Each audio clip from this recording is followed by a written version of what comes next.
The forward contract can be deliverable contract,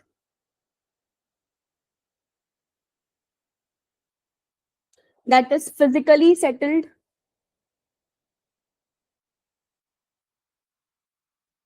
or it can be cash settled.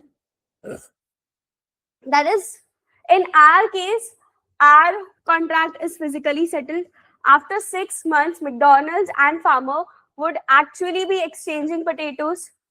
So if two parties have entered into an agreement where after the time has passed, that at the settlement date, they are actually exchanging the underlying instrument. If they have entered into a contract that after 6 months, I would be selling you this stock and you would be buying, I would be buying this stock from you. So after 6 months, if this exchange of the stock actually happens, it is called physically settled contract. What is cash settled contract? That is, if two parties have entered into an agreement that after 6 months, one party has agreed that I would be buying this stock from you at rupees 50.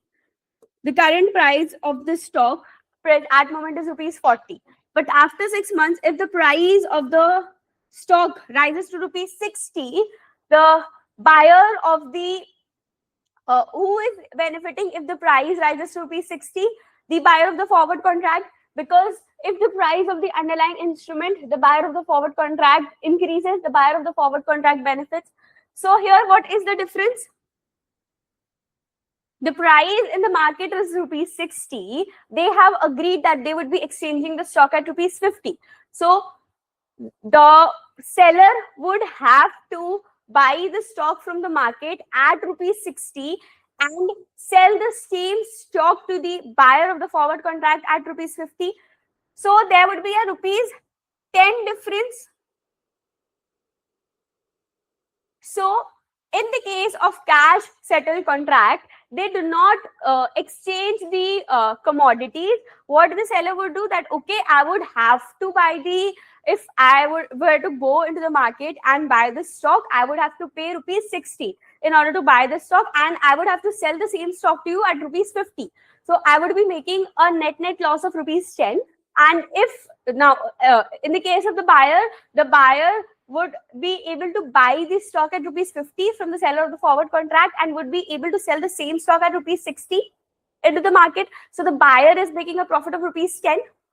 So they just exchange the cash amount difference and not actually the exchange of the stock or the underlying instrument. If the price falls to rupees 30, where they have agreed to exchange the stock at rupees 50. So here, what is the difference? The difference is rupees 20. The buyer of the forward contract would have been able to buy the stock from the market at rupees 30, but because of the forward contract, the buyer has to buy the stock at rupees 50. So the buyer pay the differential amount to the seller of the forward contract. So they, in the cash settled kind of derivative contract, the underlying instrument is not exchanged, just the differential in the cash amount is exchanged.